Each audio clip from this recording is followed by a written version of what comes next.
This Torah class is brought to you by TorahAnytime.com. The people converge on Shomrei Hadass chapels on 39th Street and 14th Avenue in Borough Park. There was an overflow of Yidden from the entire gamut of the Jewish spectrum. Hasidim, Litvish, Syrian, Yemenite, FFBs, Balei Teshuva, Charedim, not yet religious, black hat, black yarmulke, no yarmulke, and everything in between. And the crowd had come to show solidarity to the Sassoon family for one of the most horrific tragedies of recent memory. Loudspeakers would broadcast the indescribable pain of the Maspidim. It was exactly 6 months ago from today. It was a Friday night. The silence of the night was broken by the crack of shattering glass and a quiet roar that grew louder and louder. But the crackling sound of the electrical fire was not loud enough to wake up the sleeping children. And surreptitiously the fire snuck up the staircase. The mother of the house, Gail Sassoon, she wakes up, but a wall of fire and thick black smoke blocks her way to the rooms where her 8 children were sleeping. She tries her best to reach them, but is left with no choice. She jumps out the 2nd-story window and runs across the street to get help. She screams, "Save my children, please." She's severely burned, but she dashes across the street to her cousin's house.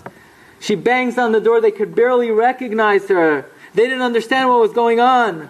The first thing she says is, "Please, please, give me something to cover my hair." Then she screams, "Call Hatzalah, save my children." The Hatzalah came, they put her on a stretcher. And she asked the Hatzalah, "Is my hair still covered?" And she cries, "Where are my 8 babies? Where are my 8 babies?" Gabby Sassoon, the father of the house, never left for Shabbos. But that particular Shabbos was different. He's attending a conference. Meanwhile, 15-year-old Sipora, the Sassoon's 2nd child, wakes up in darkness, coughing. Thick black cloud envelops her, chokes her, blinds her. She makes her way to the window. She jumps. She's out of the house. But what about the others? A neighbor looks at the window, smells the smoke, hears the commotion. She calls the fire department. Within minutes, 3 minutes, the firefighters are there, but it takes them 10 precious minutes to get inside the house. Meanwhile, Hatzalah is working on Gail, working on Sipora. These Hatzalah guys, they've been around, they thought they've seen it all. But this scene causes them to shudder and shake to the core, thinking there are another 7 children trapped inside. Gail is crying. My babies, did they get out? Are they okay? What should they tell her? He can't lie to her, but he can't tell her the truth. They're being taken care of, he says. Meanwhile, Shabbos morning, Gabby finishes davening. He wakes up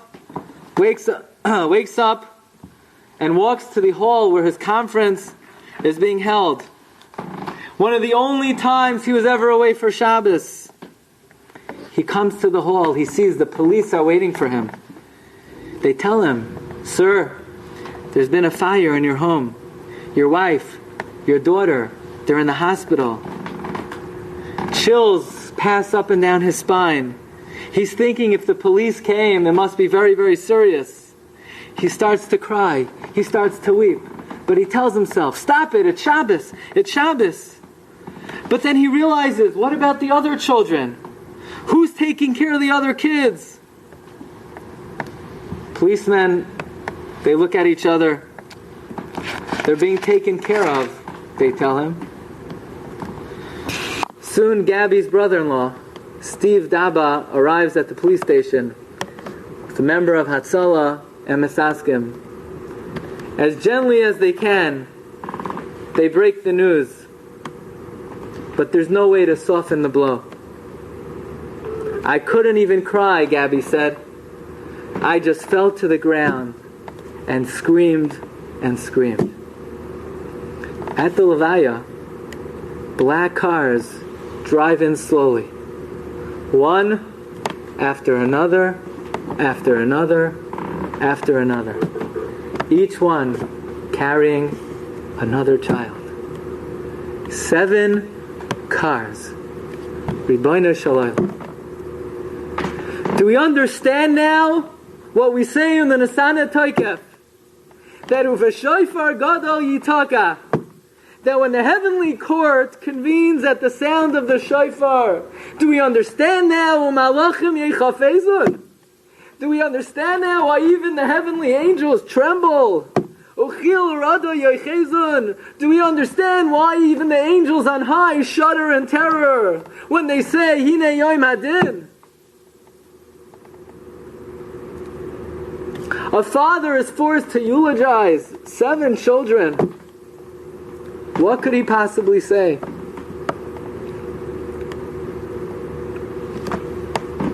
He says, everybody, love your children.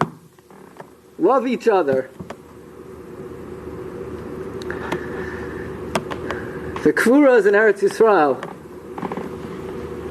Gabi runs from one child to the next, trying to carry each one of them. The youngest child is so small, doesn't need any help. Do we understand what it means? That Rosh Hashanah yikasevon, mi yichya u'mi yamos. Do we understand what it means? Mi b'mayim u'mi va'esh. And when the shofar is being blown, whose heart doesn't pound, whose heart is not gripped in fear, as Ribono Shel Olam convenes the Beis Din Shel Ma'ala, and everything that we hope for and pray for is being decided. Do we understand why the Piyut says that Rosh Hashanah is a day that is Oyoim V'Noira? But at the same time, the Ribono Shel Olam has given us a gift. The greatest gift in the world. The gift of Teshuva. A gift that is so powerful that the Rambam writes that before a person does Teshuva, they may be so sullied in sin that they could be defined as Meshukatz Metuav, detestable to Hashem. And immediately after Teshuva, says the Rambam, he is Ahuv V'Nechmad. They are considered a Yedid. They become beloved by the Almighty. And even though sometimes Teshuva seems like a daunting journey, we all know how hard it is to change. Human being is a creature of habit. But nevertheless, our sages teach us that the Ribono Shel Olam does not ask us, he does not expect a complete and total overnight overhaul. The Medrash in Shiur HaShiurim tells us, Amar HaKadosh Baruch Hu Yisrael, Beni, my dear child, Pizchu li Pesach Echad Shel Teshuva. Open for me a small opening of Teshuva. V'ani poiseach lachem psachim sheyu agolois ukronios nechnasos by. And I will open for you doors and openings that wagons could pass through. Hashem says, I'm not asking you to change your entire personality in one day. Just open the smallest opening, the size of a needle hole. Just make one small improvement, one small resolution.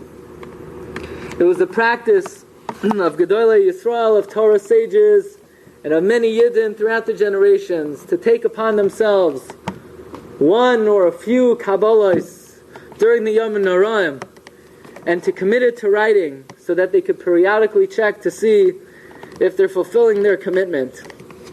But the key is to pick something small, something you could do without extreme difficulty, but something we could commit to no matter what.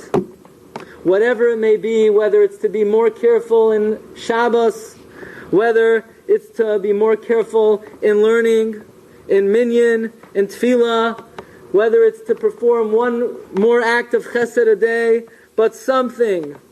The Rebbe Shalom is begging us, please, pischuli, just open up a little bit. And as we look at the shofar, I believe that this is one of the messages that the shofar conveys to us. The bottom of the shofar is a small opening.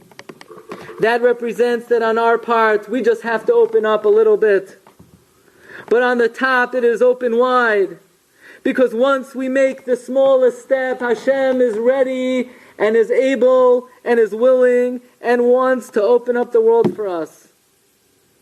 And how many times have we seen with our own eyes, right here in this shul, how people who capitalized on inspiration and began with a small improvement and in such a short amount of time, the growth that they've demonstrated is nothing short of miraculous. And this is what the Rebbe Shalom tells us, that this is one of the lessons of the shofar. Pischuli, just open up a little bit. V'ani eftach lachem kepischai shel ulam. In the merit of our coming together to improve ourselves and to return to Hashem in some meaningful way, may the Rebbe Shalom bless us all with a sweet year, a year of good health, a year of parnasa, nachas from our children, and may all of our tefillos be neskabel, berachamim, v'ratzain. We should all hear the shofar gadol to herald in the coming of Mashiach Tzidkenu, b'mher v'yameinu, aksiva v'chasima taiva. You've just experienced another Torah class brought to you by TorahAnytime.com.